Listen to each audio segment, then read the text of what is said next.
So, as threatened, I'm going to continue to talk into a microphone and bore you with how to put a logo of some sort onto your phone holder.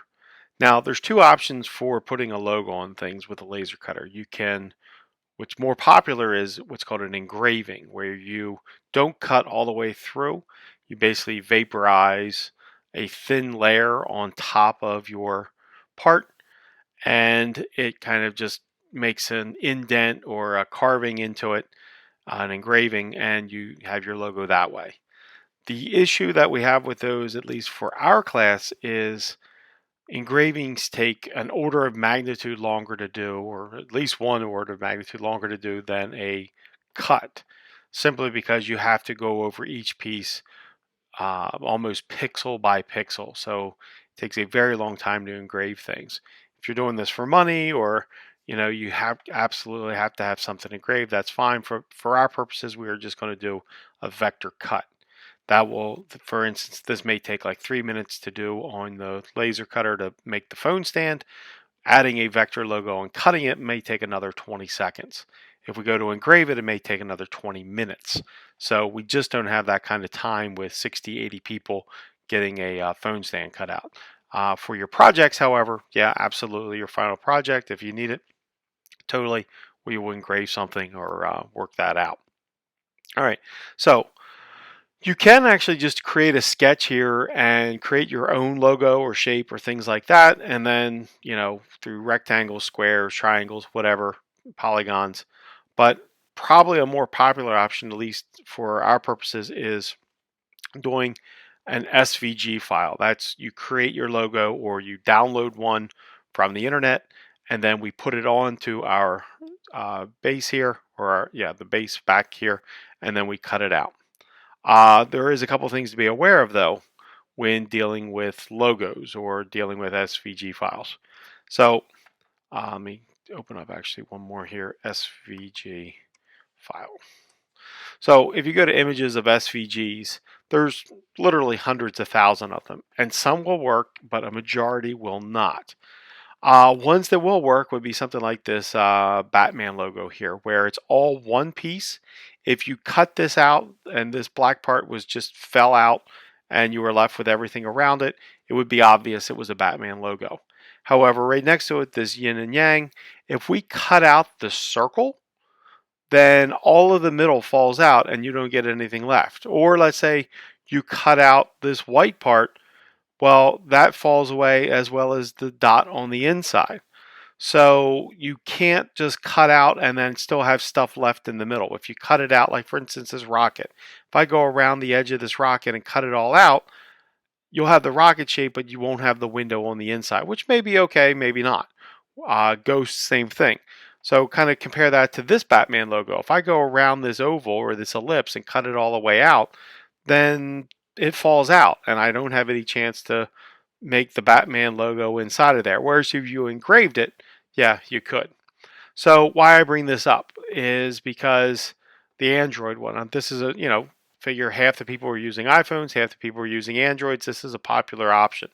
If you cut out the Android logo, you lose the ability to get the eyes with it. You'll cut out the head and the antenna, but you can't come back and then put like acrylic in the middle of a hole.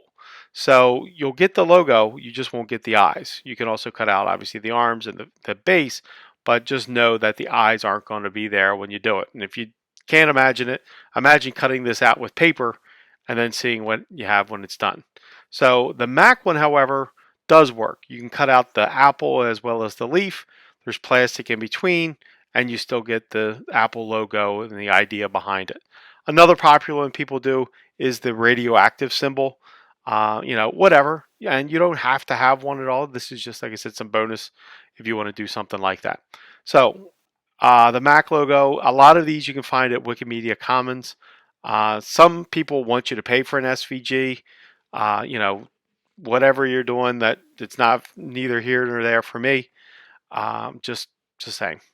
So I downloaded this one, the original files in SVG. It's on my desktop, and let's get started. So it's pretty easy. I'm going to activate the back since I'm working on the back here.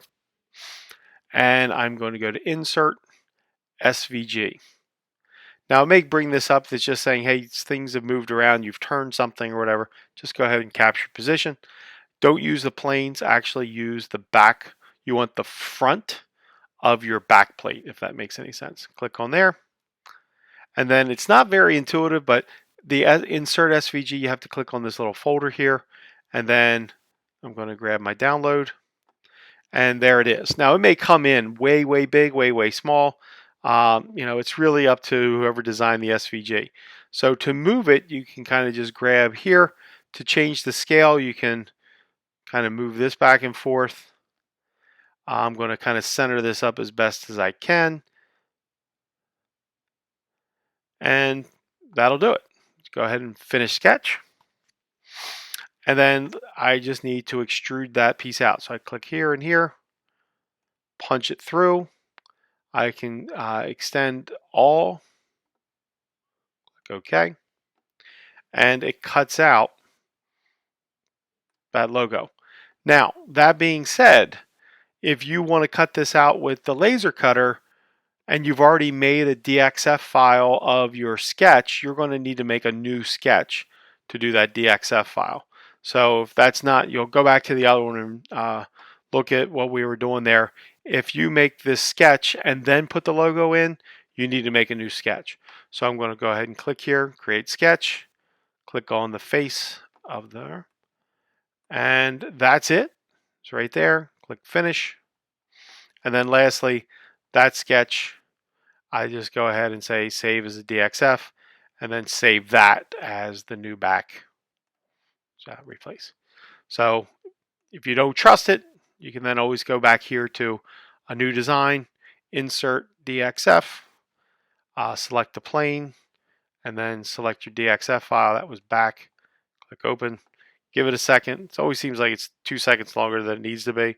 And sure enough, now you have that apple built into your sketch. So the laser cutter will tell it how, but it'll cut out the leaf, it'll cut out the apple, cut out these things, these slots, and then lastly we'll cut out the outside. We can do that through colors in the program. So that's it. Ran about 2 minutes longer than I wanted it to, but that's how you insert or put in a logo into your back to have it cut out with the laser cutter. Hope that was easy, kind of painless. If you have any problems or whatever, just stop on by 127 Evans and be glad to help you out. Thanks.